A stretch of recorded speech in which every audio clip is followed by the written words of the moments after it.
जय हिंद साथियों। Exam pass के यूट्यूब चैनल में आपका स्वागत है। आशा करता हूँ आप सभी अच्छे होंगे। तो हम लोग प्रखर बैच के एमसीक्यू देख रहे थे। इसमें आज आपका डे 17 है। पहले इसके टॉपिक को देख लीजिए आप। इसमें 3 टॉपिक है, उत्तर मौर्य, गुप्त साम्राज्य और उत्तर गुप्त। ठीक है। और वैसे भी 1 से लेकर 16 तक का जो वीडियो है चैनल पर अपलोड कर दिया गया है और एक प्लेलिस्ट भी बना दिया गया है। उसका लिंक नीचे आपको डिस्क्रिप्शन में मिल जाएगा, तो जाइए और इसे देख लीजिए। चलिए पहले क्वेश्चन को शुरू करते हैं। निम्नलिखित कथनों पर आपको विचार करना है, सत्य बताना है। तो इसमें दोनों ही सत्य है, यानी कि शुंग वंश का संस्थापक कौन था? तो पुष्यमित्र शुंग था। दूसरा, बाणभट्ट के हर्षचरित में मौर्य सम्राट बृहद्रथ की हत्या का उल्लेख मिलता है। इसमें आपको बताना है क्वेश्चन नंबर 2 में कि इसमें क्या सही है शुंग इतिहास के बारे में। ठीक है। तो इसमें देख लीजिए कि निम्नलिखित इतिहास स्रोत में क्या शुंग इतिहास के स्रोतों से सम्मिलित आपको बताना है। तो इसमें सारे ही सत्य है, यानी कि गार्गी संहिता, मालविका गिरिमित्र ये सही है, अयोध्या अभिलेख सही है, कौशाम्बी से प्राप्त सिक्के ये भी सही है। यहाँ पे देख लीजिए आप, सेम चीज़ इसमें दिया गया है। क्वेश्चन नंबर 3 देखते हैं। निम्नलिखित मौर्योत्तरकालीन शासकों को क्रम में आपको व्यवस्थित करना है। आंसर दिया गया है ए, यानी कि 1 2 3 4। पहले पुष्यमित्र शुंग, उसके बाद अग्निमित्र, वसुमित्र, उसके बाद आपके देवभूति। क्वेश्चन नंबर 4 देखते हैं। विजयनगर में किसके सम्मान में हेलियोडोरस ने गरुड़ स्तंभ को स्थापना की? आंसर हो जाएगा सी, यानी कि वसुदेव। सी हो जाएगा, यानी कि वसुदेव। 5 देखेंगे। आपको मिलान करना है, विदेशी आक्रांता है और मूल निवास स्थान है। आपको ये मिलान करना है। तो हम यहाँ पे देख लेते हैं। हिंद यौवन हो जाएगा बैक्टीरिया, यानी कि अफगानिस्तान। शख्स हो जाएगा आपका सीरिया, और पल्लव हो जाएगा आपके ईरान। कुषाण हो जाएगा चीन तथा तुर्कमेनिस्तान। 6 देखेंगे। ईसा पूर्व दूसरी शताब्दी से लेकर दूसरी शताब्दी ईस्वी तक, इसमें भी दोनों में, अच्छा, दूसरी शताब्दी ईस्वी तक भारतीय महाद्वीप के विभिन्न क्षेत्रों पर विदेशी वंशों का प्रभुत्व स्थापित हुआ। उनके आक्रमण करने और सत्ता पर स्थापित होने का सही क्रम क्या है? इसका आंसर दिया गया है यहाँ पे डी, यानी कि पहले हिंद, यूनानी, शक, पल्लव और कुषाण। यहाँ पे ये अक्सर ही रिपीट होता है क्वेश्चन। आगे देखेंगे। 7, गलत मिलान का चयन करना है। इसमें कौन गलत है आपको वो बताना है। इसका आंसर दिया गया है डी, यानी कि कुषाण जो है 115 ईस्वी आपका गलत दिया गया है। बाकी सही है। हिंद यवन हो जाएगा 190, यानी कि उसके आगमन की स्थिति है। ये विदेशी जो आक्रांता है कब आए थे, तो भारत में आगमन, उसके आगमन की तिथि है। तो शक कब आए, तो 90 ईसा पूर्व में। पल्लव कब आए, तो पहली सदी में। और कुषाण आपका तो यहाँ पे डेट गलत दिया गया है। आगे देखेंगे। क्वेश्चन नंबर 8, हिंदू यूनानियों के संबंध में निम्नलिखित कथनों पर आपको विचार करना है। कौन सा आपको सही आपको उसमें बताना है। इसमें आंसर दिया गया है 8 का आंसर हो जाएगा डी, यानी कि 1 2 3 4। क्या है देख लीजिए। हिंदू यूनानियों ने पश्चिमोत्तर भारत पर शासन किया। सही है। मिनांडर हिंदू यूनानी शक शासक था जिसकी राजधानी साकल थी। इन्होंने सर्वप्रथम सोने के सिक्के प्रचलित किए। आगे है गंधार कला इन्हीं की देन है। क्वेश्चन नंबर 9 है। मिनांडर तथा डैश के प्रश्नोत्तर का संकलन मिलिंद में है किसका? तो आंसर हो जाएगा आपका नागसेन का। सी आंसर यहाँ पे सही हो जाएगा। आगे देखेंगे। क्वेश्चन नंबर 10, निम्नलिखित कथनों पर आपको विचार करना है और सत्य कथन के बारे में बताना है। तो केवल 3 ही सत्य इसमें, वो है आपका शक सिथियन नाम से जाने जाते थे तथा भारत में इन्हें छत्रप कहा जाता था। आगे देखेंगे। क्वेश्चन नंबर आपका 11, निम्नलिखित कथनों पर विचार करना है तथा असत्य कथन का आपको चयन करना है। आंसर हो जाएगा ए, यानी कि रुद्रदामन प्रथम मथुरा के शकों में सबसे प्रसिद्ध शासक था। ये मथुरा का नहीं होकर आपके उज्जैनिका का है। आगे देखते हैं। क्वेश्चन आपका 12 है। निम्नलिखित में से किस शासक के शासनकाल में सेंट टॉमस ईसाई धर्म का प्रचारक करने भारत आया? आंसर हो जाएगा गोडो फर्नेज। सी आंसर आपका यहाँ पे सही हो जाएगा। आगे है 13, भारत में पार्थियन साम्राज्य का वास्तविक संस्थापक किसे माना जाता है? आंसर हो जाएगा आपका गोडो फर्नेज। यहाँ पे सॉरी, आंसर दिया गया है मिथेडेटस। आपका बी आंसर हो जाएगा। आगे देखेंगे 14, निम्न कथन में आपको देखना है ए और आर में क्या सही है और क्या गलत है। तो कथन ए सही है और आर जो है गलत है। ए जो सही से जान लीजिए थोड़ा। 57 ईसा पूर्व विक्रम संवत कैलेंडर की शुरुआत उज्जैन के एक स्थानीय राजा ने की थी। आगे देखेंगे 15 नंबर क्वेश्चन। कुषाणों के संबंध में निम्नलिखित कथनों पर आपको विचार करना है और सत्य कथन का आपको चयन करना है। यहाँ पे 1 और 3 आपका सत्य दिए गए हैं, वो देख लीजिए। यूची नामक कबीले का एक हिस्सा कुषाण थे। आगे है कुजल कडिफिसेस ने केवल तांबे के सिक्के जारी किए। आगे देखेंगे 16 नंबर क्वेश्चन। असत्य कथन का आपको चयन करना है। यहाँ पे जो डी है वो आपका असत्य है, यानी कि कुषाणों की पहली राजधानी कहाँ थी? विदिशा थी। ये आपका गलत है। ठीक है। आगे देखते हैं क्वेश्चन नंबर 17, संघाराम विहार किसने निर्मित करवाया था? आंसर हो जाएगा आपका सी, यानी कि कनिष्क ने। 18 नंबर क्वेश्चन देखेंगे। निम्नलिखित कथनों पर विचार करना है और आपको बताना है क्या इसमें सही है क्या गलत। इसमें आंसर दिया गया है डी, न तो 1 ना ही 2। तो इसमें यहाँ पे देख लीजिए, कनिष्क ने 78 ईस्वी में एक संवत चलाया जो शक संवत कहलाता है। सही है। शक संवत को राष्ट्रीय कैलेंडर के रूप में स्वीकारा गया, जिसकी तिथि ग्रेगोरियन कैलेंडर की तिथियों के स्थायी रूप में मिलती है। 19 नंबर क्वेश्चन, शक संबंध पर आधारित राष्ट्रीय पंचांग कैलेंडर का एक चैत्र ग्रेगोरियन कैलेंडर पर आधारित 365 दिन के सामान्य वर्ष की निम्नलिखित तिथियों में से किस एक के त्रिदु रूप है। तो आंसर हो जाएगा आपका ए यानी कि 22 मार्च अथवा 21 मार्च। 20 नंबर, इनमें से किसने सर्वप्रथम व्यापक पैमाने पर स्वर्ण मुद्रा प्रचलन किया। आंसर हो जाएगा विम कडिफेसिस, यहाँ पे सी आंसर हो जाएगा। आगे देखेंगे 21, किस अभिलेख में रुद्रदामन प्रथम की विभिन्न उपलब्धियां वर्णित है। आंसर हो जाएगा आपका जूनागढ़। आगे देखेंगे, निम्नलिखित में से कौन सा एक अन्य तीनों के समसामयिक नहीं था। आंसर हो जाएगा आपका मिलिंद, यहाँ पे सी हो जाएगा मिलिंद। आगे देखेंगे, शुंग वंश के बाद किस वंश ने भारत पर राज किया। आंसर हो जाएगा कन्नम ने। आगे देखेंगे, निम्नलिखित में से कौन सा एक सही सुमिलित है। आंसर हो जाएगा कुषाण यानी कि गंधार कला शैली, बी आंसर आपका गंधार कला शैली। आगे देखेंगे 25, कला की गंधार शैली निम्न समय में फली फूली। आंसर हो जाएगा कुषाणों के समय। आगे देखेंगे 26, निम्नलिखित में से किस मूर्ति कला में सदैव हरित स्थरित यानी कि चट्टान का प्रयोग माध्यम के रूप में होता है। आंसर हो जाएगा डी यानी कि गंधार मूर्ति कला। आंसर हो जाएगा डी यानी कि गंधार मूर्ति कला यहाँ पे। आगे देखें 27, प्राचीन काल के भारत पर आक्रमण के संबंध में निम्नलिखित में से कौन सा एक सही क्रम है आपको बताना है। आंसर हो जाएगा ए यानी कि यूनानी, शक, उसके बाद कुषाण आए थे। आगे देखें 28, राजा खारवेल का नाम जुड़ा है किससे। आंसर हो जाएगा हाथी गुम्फा अभिलेख से, लेख के साथ। आगे है 29, कथन ए और आपको बताना है कौन सही और कौन गलत है। इसमें दिया गया आंसर ए और आर दोनों ही सही क्या है। तो ईसा द्वितीय शताब्दी से लेकर दूसरी शताब्दी तक भारत में सामंतवाद का बीजारोपण हुआ। आगे है, मध्य एशियाई विजेताओं ने छोटे छोटे राजाओं पर अपना शासन थोप दिया था। आगे है 30, भारत में कुषाणों की दूसरी राजधानी कहाँ थी। आंसर हो जाएगा आपका बी यानी कि मथुरा। 31, सिल्क रूट पर नियंत्रण रखने वाला शासकों में सबसे प्रसिद्ध कौन सा था। आंसर हो जाएगा आपके लिए सी यानी कि कुषाण, सी हो जाएगा यानी कि कुषाण। आगे देखेंगे 32, असत्य कथन का आपको चयन करना है। यहाँ पे सी जो है गलत है। क्या है तो कनिष्क ने तक्षशिला में कनिष्कपुर नामक नगर की स्थापना की, ये आपका गलत दिया गया है। आगे देखेंगे 33, निम्नलिखित कथनों पर आपको विचार करना है और सत्य के बारे में बताना है। इसमें सभी जो है सत्य दिए गए हैं। 1 2 3 यानी कि कुषाणों ने राज्य शासन में छत्रपर प्रणाली अपनाई, यहाँ पे छत्र प्रणाली अपनाई। आगे है, कुषाण शासक शिव और बुद्ध दोनों के उपासक थे। कुषाणों के समय ही बौद्ध धर्म में मूर्ति पूजा प्रारंभ हुआ था। 34 है, निम्नलिखित कथनों पर विचार करना है और सत्य बताना है। इसमें दिया है 1 और 2 दोनों, यानी कि मथुरा कला के सर्वप्रथम संरक्षक कुषाण ही थे। आगे गंधार कला के संरक्षक शक और कुषाण दोनों थे। 35 देखेंगे, गुप्त वंश का पहला ज्ञात शासक था। आंसर हो जाएगा श्रीगुप्त। आगे देखेंगे 36, गुप्त शासकों को क्रम के अनुसार आपको बताना है। तो यहाँ पर क्रम आपके जो दिया गया है सी हो जाएगा यानी कि 4 1 3 2 5, 4 हो जाएगा यानी कि घटोत्कच गुप्त हो जाएगा। उसके बाद अब चंद्रगुप्त, उसके बाद आपका समुद्रगुप्त, उसके बाद आपका चंद्रगुप्त द्वितीय, लास्ट में हो जाएगा आपका यहाँ पे स्कंदगुप्त। आगे है, निम्नलिखित कथनों पर विचार करना है, सत्य बताना है। इसमें दोनों ही सत्य दिए गए हैं, सॉरी तीनों ही सत्य दिए गए हैं। यानी कि गुप्त वंश का पहला प्रसिद्ध और शक्तिशाली शासक चंद्रगुप्त प्रथमता सही है, जिसने गुप्त साम्राज्य की नींव रखी। सही है। श्रीगुप्त व घटोत्कच गुप्त ने महाराज की उपाधि धारण की, जबकि चंद्रगुप्त प्रथम ने महाराजाधिराज की उपाधि धारण की। आगे चंद्रगुप्त प्रथम ने अपने राज्यारोहण की स्मृति में गुप्त संवत चलाया था। आगे है 38 नंबर क्वेश्चन, इलाहाबाद स्तंभ अभिलेख निम्नलिखित में से किस एक से संबंध है। आंसर हो जाएगा आपका डी यानी कि समुद्रगुप्त से। 39 देखेंगे, असत्य कथन आपको चयन करना है। यहाँ पर सी जो है आपका गलत दिया गया है, सी गलत है तो जिसको छोड़िए, जो सही उसे जान लीजिए।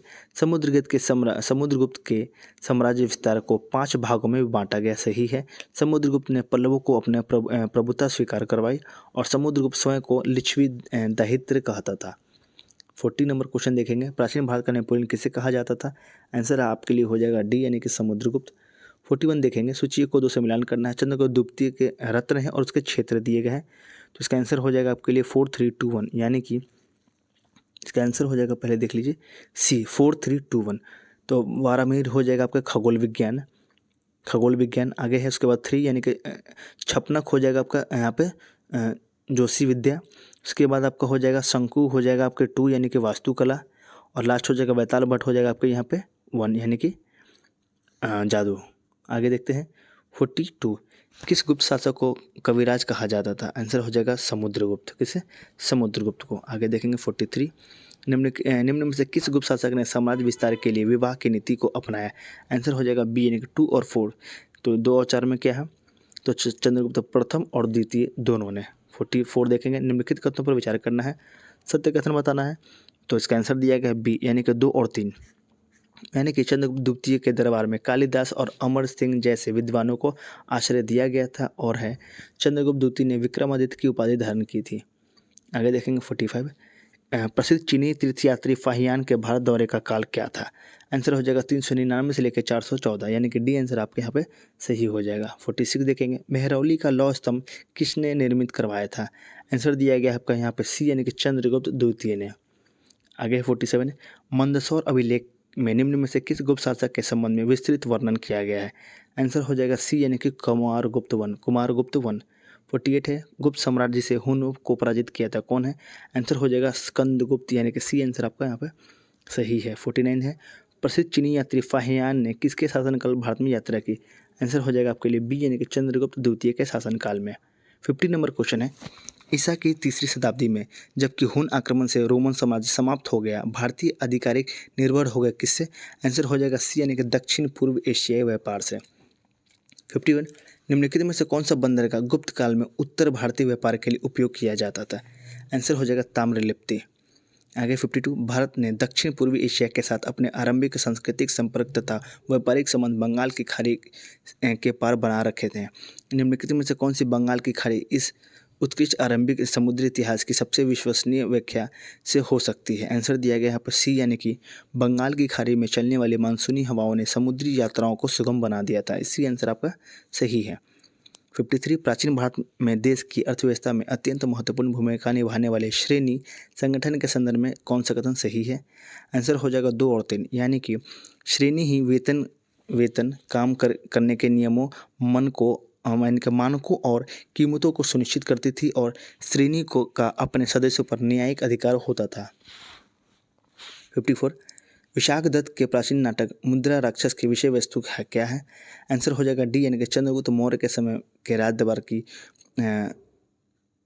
राजकीय दुर्भिक्ष संधियों के बारे में, यहाँ पे डी। आगे देखेंगे 55, निम्नलिखित में से किसका प्राचीनतम भारत के आयुर्वेद शास्त्र के संबंध नहीं है?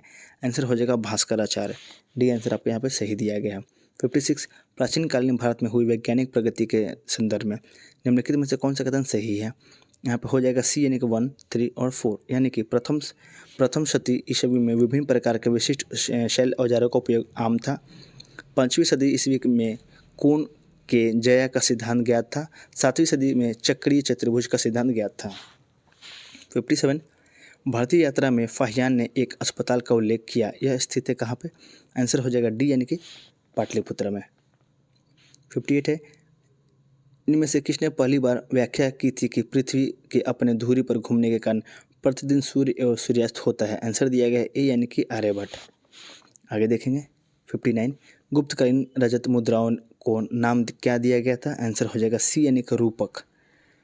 60, नगरों का क्रमिक पतन किस काल की एक महत्वपूर्ण विशेषता थी? आंसर हो जाएगा आपके लिए ए यानी कि गुप्त काल। 61, किस शासक वंश ने मंदिरों एवं ब्राह्मणों को सबसे अधिक ग्राम अनुदान में दिए? आंसर हो जाएगा ए यानी कि गुप्त वंश ने। 62 है, गुप्त युग में भूमि राजस्व की दर क्या थी? आंसर हो जाएगा उपज का 6वां भाग। आगे देखेंगे 63, किस प्रकार की भूमि के अप्रहात कहा जाता था? आंसर हो जाएगा ए यानी कि बिना जोती हुई जंगली भूमि। 64 देखेंगे, भारत के इतिहास के संदर्भ में कुल्यवाप तथा द्रोणवाप शब्द निर्दिष्ट करते हैं क्या? आंसर हो जाएगा आपका भूमाप के लिए। 65 है, प्राचीन भारतीय गुप्त राजवंश के समय में संदर्भ में, यहाँ पे फिर से देख लीजिए 65, प्राचीन भारतीय गुप्त राजवंश के समय के संदर्भ में नगर, घंटशाला, कुदरा तथा चैल किस लिए विख्यात थे? आंसर हो जाएगा विदेशी व्यापार करने वाले बंदरगाह के लिए। 66 है, चीनी यात्री सुंग यून ने भारत की यात्रा की कब की थी? तो आंसर हो जाएगा 515 से लेकर 520 ईसा पूर्व में। आगे देखेंगे 67, गुप्त काल के दौरान भारत में ब्लाश्रम यानी कि विष्टि के संदर्भ में निम्नलिखित में से कौन सा कथन सही है? आंसर हो जाएगा ए, यानी कि इसी राज्य के लिए आय का स्रोत जनता द्वारा दिया जाने वाला एक प्रकार का कर माना जाता था। ये आंसर सही है। 68 देखेंगे, शूद्रक तथा लिखी हुई प्राचीन भारतीय पुस्तक मृच्छकट्टिकम का विषय क्या था? आंसर हो जाएगा ए, यानी कि एक धनी व्यापारी और एक गणिका की पुत्री की प्रेम कथा। आगे है 69, सूची को 2 से मिलान करना है। आपको यहाँ पे दिया हुआ है संवत्सर और किस समय में गणना की गई। इसका आंसर यहाँ पे हो जाएगा डी, यानी कि ए का 4 है, यानी कि विक्रम संवत हो जाएगा आपका 58 ईसा पूर्व में यहाँ पे। दूसरा है आपका शक संवत हो जाएगा यहाँ पे 78 ईस्वी में। उसके बाद आपका हो जाएगा गुप्त संवत हो जाएगा आपका 320 में। उसके बाद आपका हो जाएगा कली संवंतर हो जाएगा 3102 में। आगे चलते हैं 70 नंबर क्वेश्चन, गुप्त वंश के पतन से लेकर आरंभिक 7वीं शताब्दी में हर्षवर्धन के उत्थान तथा उत्तर भारत में निम्नलिखित में से किन राज्यों का शासन था? आंसर हो जाएगा बी, यानी कि 1346 क्या था? तो मगध के गुप्त, थानसेर के पुष्यभूति, कन्नौज के मौखिर, वल्लभी के मैत्रक। आगे 71 नंबर क्वेश्चन, सूची को 2 से मिलान करना है। गुप्तकालीन उपाधि है, उसके वर्ण है, आपको बताना है। आंसर हो जाएगा 71 का बी, 71 का बी हो जाएगा, यानी कि वर्मन हो जाएगा आपका क्षत्रिय, शर्मन हो जाएगा ब्राह्मण, गुप्त हो जाएगा वैश्य और दास हो जाएंगे आपके शूद्र। क्वेश्चन नंबर 72 है, गुप्त काल के दौरान अत्विका या आठविका राज्य से क्या तात्पर्य है? आंसर हो जाएगा सी, यानी कि विंध्य क्षेत्र में स्थित वनों के साम्राज्य। सी आंसर सही है। आपका 73 है, गुप्त साम्राज्य को प्रांतों या मंडलों में विभाजित किया गया जिसे भुक्ति कहा जाता था। भुक्ति का प्रभारी अधिकारी क्या कहलाता था? आंसर हो जाएगा आपका उपरीख। 74 देखेंगे, सन 448 ईसा में एक अभिलेख से यह पता चलता है कि 5वीं शताब्दी की शुरुआत में भारत में दशमलव प्रणाली अस्तित्व में थी। यह अभिलेख कहाँ से प्राप्त हुआ था? आंसर हो जाएगा आपका बी, यानी कि इलाहाबाद से। 75 है, हर्षवर्धन के शासनकाल में भारत का दौरा करने वाले प्रसिद्ध चीनी यात्री हिनशांग कितने वर्षों तक भारत में रहा था? आंसर हो जाएगा आपका 15 वर्ष के लिए, यानी कि सी आंसर आपका यहाँ पे सही है। सी आंसर यहाँ पे आपका 75 का सी सही है। इसे आगे देखेंगे 76 की ओर चलते हैं। यहाँ पे दिया गया है ग्रीन मोक्ष की नीति का संबंध किस शासक से है? तो इसका आंसर हो जाएगा सी, यानी कि समुद्रगुप्त से। 77 देखेंगे, वंश है और उसके स्थान आपको मैच करना है। तो वर्धन वंश हो जाएगा आपका थानेश्वर से, मखौड़ी हो जाएगा कन्नौज से, गौड़ हो जाएगा बंगाल से और मैत्रक हो जाएगा आपका सौराष्ट्र से। 78 देख लीजिए, हर्षवर्धन के संबंध में निम्नलिखित कथनों पर विचार करना है। सत्य कथन क्या है? तो सारे सत्य इसमें, यानी कि हिनसांग के अनुसार हर्षवर्धन ने अपना उपनाम क्या रखा था? तो शिलादित्य रखा था। आगे है, हर्षवर्धन पुष्यभूति वंश का शासक था। हर्ष ने कन्नौज को अपनी राजधानी बनाया। हर्ष ने चीन में अपने दूत भेजे थे। 79 है, हर्ष ने अपने किस नाटक में राजपथ का आदर्श प्रस्तुत किया? आंसर हो जाएगा आपके लिए यहाँ पे ए, यानी कि नागानंद में। 80 है, हर्षचरित नामक पुस्तक किसने लिखी? आंसर हो जाएगा बाण भट्ट ने। 81, नर्मदा नदी पर सम्राट हर्ष दक्षिणवर्ती अग्रमण को रोका, किसने? आंसर हो जाएगा बी, यानी कि पुलकेशिन द्वितीय ने। 82, कवि बाण निवासी कहाँ का था? तो कहीं का नहीं था। यहाँ पे देख लीजिए, बाण भट्ट का जन्म बिहार में सो नदी के किनारे अवस्थित प्रतिकूर्ता नामक गांव में होता है। इनके पिता का नाम चित्र भानु तथा माता का नाम राजदेवी था। इसमें ये 82 का आंसर दिया गया है। आंसर तो है उपयुक्त में से कोई नहीं, लेकिन यहाँ पे जो है कुछ अलग से दिया गया तो मैंने आपको बता दिया। 83 देख लीजिए, हर्षवर्धन के शासनकाल में किस चीनी यात्री ने भारत की यात्रा की थी? आंसर हो जाएगा हिनसांग ने। 84 देख लीजिए, भारत की यात्रा करने वाले चीनी यात्री युआन शुआंग यानी कि हिनसांग ने तत्कालिक भारत की सामान्य दशाओं और संस्कृति का वर्णन किया। इस संदर्भ में निम्नलिखित में से कौन सा कथन सही है? आंसर हो जाएगा 2 और 3, यानी कि उन्होंने लिखा है, जहाँ तक अपराधों के लिए दंड का प्रश्न है, अग्नि, जल एवं विष द्वारा सत्य परीक्षा किया जाना ही किसी की व्यक्ति की निर्दोषता अथवा दोष के निर्णय के साधन थे और व्यापारियों को नौघाटों और नौकाओं पर शुल्क देना पड़ता था।